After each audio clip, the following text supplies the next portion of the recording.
नमस्कार, जय हिंद। स्वागत है आपका आपके अपने ही चैनल पाठशाला विद केके में। देखिए, बिहार पुलिस की नई वैकेंसी का एक लेटेस्ट न्यूज आपको वायरल मिल रहा होगा। क्या यह सही है और ये वैकेंसी कब तक आएगी, कैसे तैयारी करना है कि इस बार सिलेक्शन सुनिश्चित हो। मैंने अगर बात करूं मैं, तो इससे पहले जो 21,391 हुआ उसकी तैयारी कंप्लीट यूट्यूब पर निःशुल्क कराया। 19,838 में बहुत सारे बच्चों का सिलेक्शन हुआ दोनों। ये जो 22,000 प्लस वैकेंसी आने वाली है, इसमें आपकी बारी है। चूक मत जाइएगा, एक गलत फैसला आपको गलत राह पर ले जाता है, तो फैसला बिल्कुल सही करना है। कैसे तैयारी करना है, आप घर बैठ के तैयारी कर सकते हो। आप जाकर के यूट्यूब पर सर्च करो बिहार पुलिस कैसे बने या बिहार पुलिस की तैयारी कैसे करें।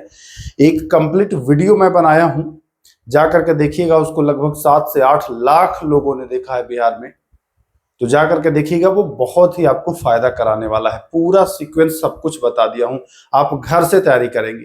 इस वीडियो में फिलहाल हम बात करेंगे कि कितनी सीटों पर वैकेंसी आने वाली है, कब तक वैकेंसी आने वाली है, और क्या पहले से कुछ परिवर्तन हुआ है। क्वेश्चंस जो पूछे जाते हैं, पैटर्न वगैरह क्या चेंज हुआ है, तो सब कुछ हम इस वीडियो में बात करने वाले हैं।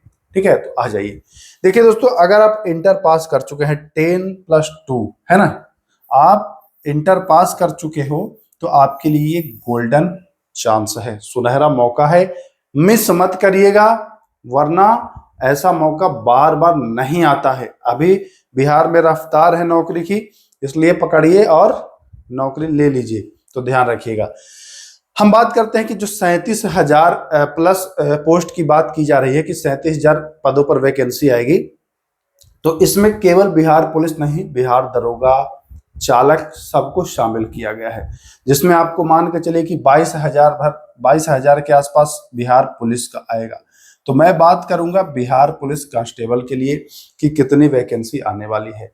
अब देखिए, इसमें 22,000 ये हो गया, उसके बाद 10,468 ये दरोगा का बताया गया है, 10,468 दरोगा का बताया गया है, और 5500 के आसपास चालक का बताया गया है।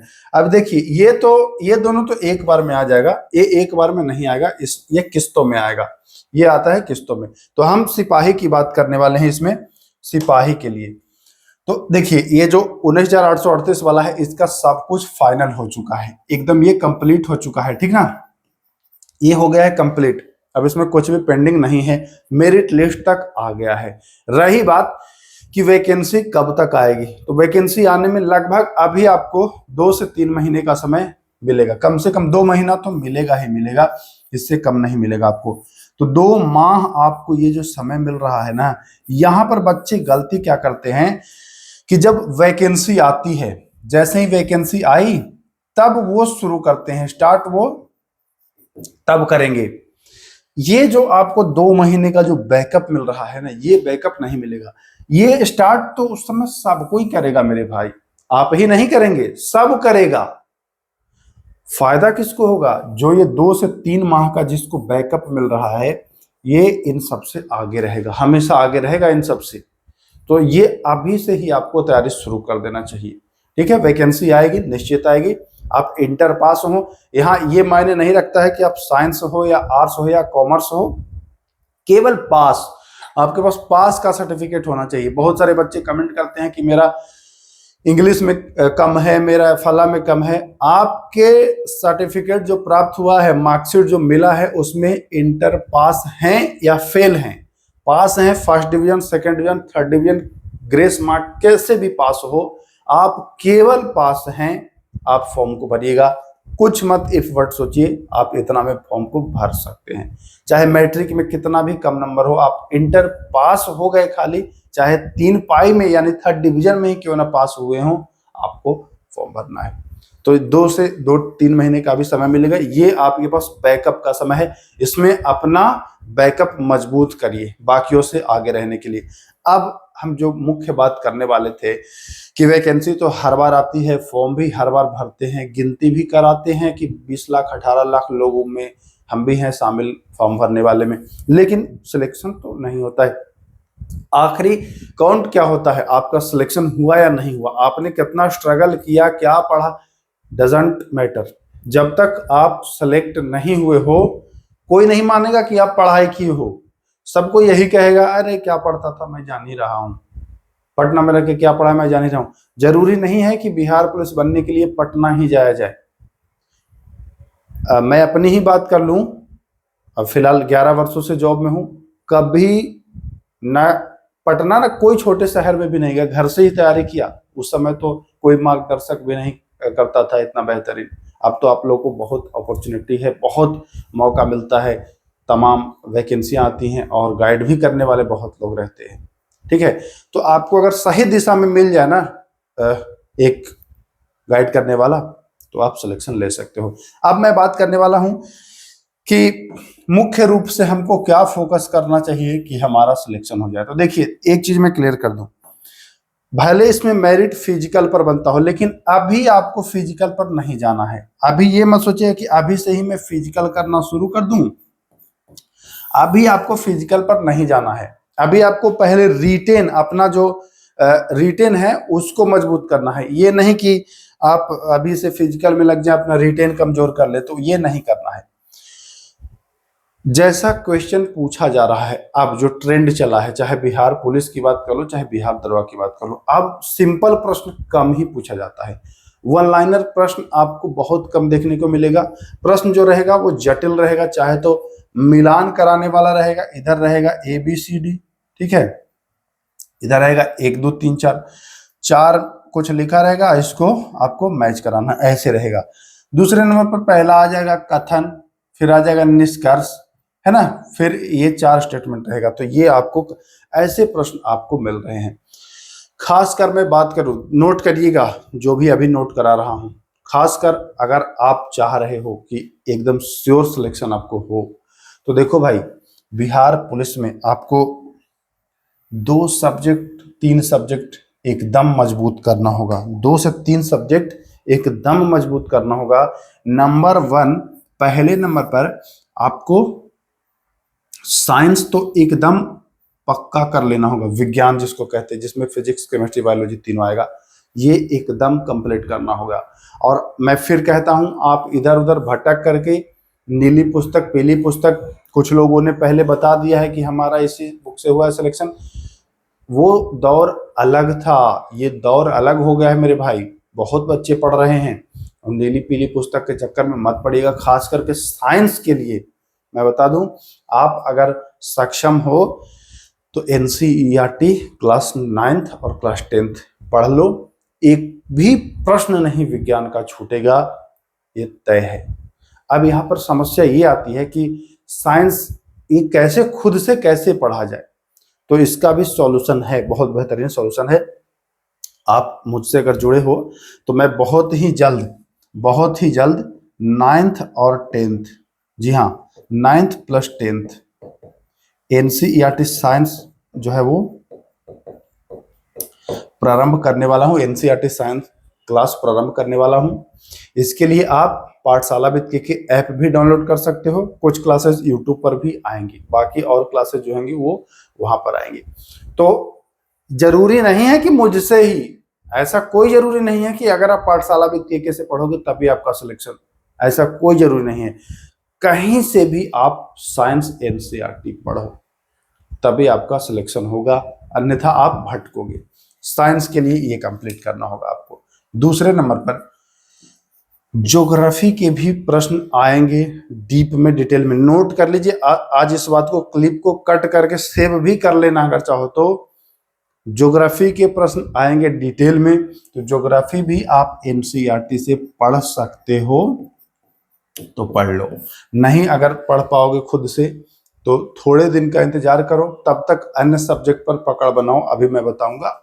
तो NCERT से ज्योग्राफी भी मैं आपको प्रारंभ कराऊंगा, ठीक है, तो टेंशन नहीं लेना है।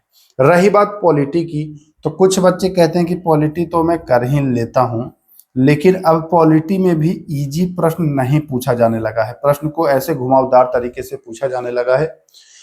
अगर मुझसे जुड़ोगे तो मैं तो ऑल सब्जेक्ट करा ही दूंगा, नहीं तो आपको खुद से भी पढ़ना है। तो ये नहीं जरूरी है कि ये एनसीईआरटी होगा तो ये भी एनसीईआरटी, नहीं, एनसीईआरटी ये दोनों करो, आपका मजबूत हो जाएगा। पॉलिटी के लिए अब देखिए पुस्तक तो बहुत सारी हैं, लेकिन पॉलिटी के लिए आप कोई भी पुस्तक का सहारा ले सकते हो। लेकिन ये चीज़ है कि थोड़ा डीप में भी पढ़ना। जब मैं क्लास लाऊंगा पॉलिटी का ना, तो जो डीप एनालिसिस कराता हूँ वो वाला मिस मत करना। बाकी पॉलिटी के लिए आप किसी भी बुक का सहारा ले सकते हो, ठीक है, पॉलिटी के लिए आप किसी भी बुक का सहारा ले सकते हो। रह गई हिस्ट्री की बात, तो हिस्ट्री के लिए भी आप किसी भी बुक का सहारा ले सकते हो, नीली पीली सब चलेगा इसमें, ठीक है। इकोनॉमिक्स के लिए भी आप किसी भी बुक का सहारा ले सकते हो, सब चलेगा। रह गया मैथ और रीजनिंग, तो बहुत ज्यादा मैथ और रीजनिंग का मतलब ये नहीं कि 40-50% रहता है, 20 से 22% रहता है। तो हल्के हल्के भी अगर आप अभी से रिवीजन करोगे, थोड़े थोड़े भी, आधा आधा घंटा भी अभी से दोगे, 1 घंटा भी मैथ और रीजनिंग पर, तो आपका कंप्लीट हो जाएगा। तो मैथ रीजनिंग के लिए आप कोई भी पुस्तक ले लो, या कोई प्रैक्टिस सेट पहले का या बिहार पुलिस का जो प्रीवियस ईयर का है वो ले लो, और उससे आप इसको कंप्लीट कर लो। यहाँ तक कोई दिक्कत आपको नहीं होगी। अब जो मुख्य चीज है उसको मत मिस करना, नोट कर लो। ये सब आपने नोट कर लिया है। अब जो मुख्य बात मैं बताने वाला हूं उसको बिल्कुल भी मत मिस करना मेरे भाई, ठीक ना। मुख्य बात जो है वो है करंट अफेयर।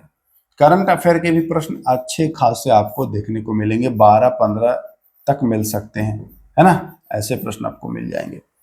रही बात कि पहले सामान्यतः देखा जाता था कि 1 वर्ष का करंट अफेयर पूछा जाता है, पहले की मैं बात कर रहा हूं, देखने में आया कि 1 वर्ष का करंट अफेयर पूछा जाता था, बच्चे वार्षिकांक पढ़ते थे और गर्दा उड़ा देते थे। लेकिन पिछली बार से देखा गया है कि करंट अफेयर जो है वो लगभग 18 महीने 20 महीने पुराने पूछे गए हैं, कुछ तो 2 साल पुराने पूछे गए हैं।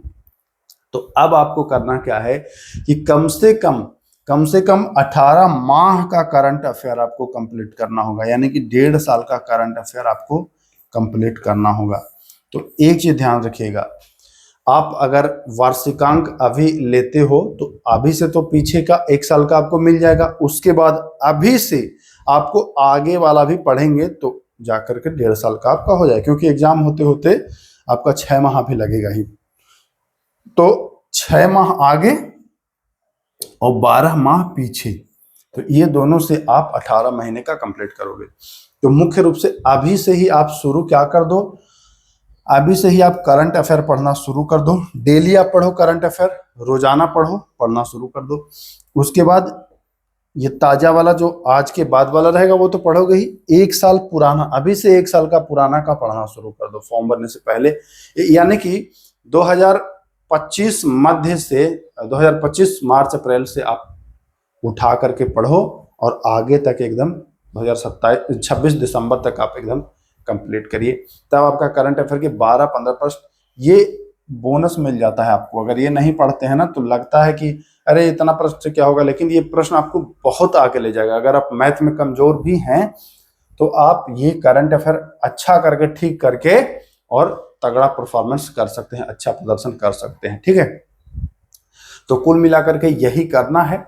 बाकी डिटेल के लिए और मैं अलग से वीडियो बना दूंगा कि किस टॉपिक से कैसे कहां से क्या कुछ पूछा जाता है, उसके लिए आप अब बने रहेंगे। अगर नए हो चैनल पर मेरे भाई तो सब्सक्राइब कर लेना। बहुत बेहतरीन चैनल पर आप आए हो, बिहार पुलिस के लिए खास करके अगर आप तैयारी कर रहे हो तो बहुत बेहतरीन आपको यहाँ पर मैं जो कॉन्सेप्ट दूंगा, जैसे क्वेश्चन एनालिसिस करा दूंगा, एकदम एग्जाम में हुबहू आता है। 21,391 की बात करूं या 19,838 की बात करूं, बहुत सारे बच्चों ने सिलेक्शन लिया है। और हाँ, टेलीग्राम एक चैनल है पाठशाला विद के, उसका लिंक दे दे रहा हूँ इस वीडियो के डिस्क्रिप्शन में, वहां भी ज्वाइन कर जाइएगा। पाठशाला विद के निःशुल्क है वो, पैसा नहीं लगता है उसका। वहां इसलिए ज्वाइन कर लेना है ताकि कोई भी छोटे बड़े अपडेट हों वो जानकारी आपको, हर जानकारी छोटी छोटी यूट्यूब पर देना थोड़ा मुश्किल हो जाता है, वहां वो जानकारी आपको इजीली उपलब्ध हो जाता है, ठीक है। तो वो भी ज्वाइन कर लेना है। और अगर पाठशाला विद के ऐप डाउनलोड कर लेते हो, ऐप की मैं बात कर रहा हूं जहां क्लासेस आपको मिलेंगे, तो जैसे ही क्लास प्रारंभ करूंगा वहां आप उसका आनंद ले सकते हैं। हाँ, कुछ क्लास यूट्यूब पर भी उपलब्ध कराऊंगा, देख लीजिएगा यूट्यूब पर पहले क्लास कि क्या आपको पसंद आ रहा है कि नहीं। पसंद ना आने की कोई बात ही नहीं है, क्योंकि जो चीज़ें उपलब्ध कराता हूँ वो बिल्कुल एग्जाम पैटर्न का होना चाहिए, सिलेबस के अकॉर्डिंग कराता हूँ, जैसे परीक्षा में रहता है वैसे ही कराता हूँ। तो फायदा आपको डायरेक्ट देखने को मिलने वाला है। अगर आप नए हैं तब आपको बहुत ज़्यादा फायदा होगा, बहुत ही ज़्यादा फायदा होगा। अगर आप पुराने हैं तब आपको बताने की आवश्यकता नहीं है, पाठशाला के से आप परिचित हैं पहले से ही। अगर आप बिहार दरोगा की भी तैयारी किए हैं तो इस चैनल के माध्यम से आपको बहुत बेहतरीन कंटेंट उपलब्ध कराया गया है। फिलहाल इतना ही, तो इंतजार ना करिए, अभी से ही आपको लग जाना है। कम से कम करंट अफेयर अभी से लग जाओ। इकोनॉमिक्स, हिस्ट्री और पॉलिटी अगर खुद से पढ़ रहे हो तो रिवीजन करते रहो अभी से ही, क्योंकि मैं जब क्लास लाऊंगा तो रफ्तार के साथ चलूंगा, स्लो नहीं रहता है, रफ्तार रहता है। तो फिर आप उस समय अकबकाने लगोगे। मेरे लिए आप ये दोनों छोड़ो, डिटेल में मैं ये दोनों खूब डिटेल में एनसीईआरटी से कराऊंगा, तो इसमें थोड़ा सा समय लगेगा। बाकी ये सब बहुत ज्यादा रफ्तार में आपको कराने वाला हूँ। तो अभी से आप अपना बेस बना लो, चाहे जिस पुस्तक से पढ़ रहे हो अभी से शुरू कर दो। करंट अफेयर भी अभी से शुरू कर दो, ठीक है, ताकि जब क्लास स्टार्ट हो तो आप सबसे आगे रहो। बस इतना ही, फिर मिलते हैं, तब तक के लिए नमस्कार, जय हिंद।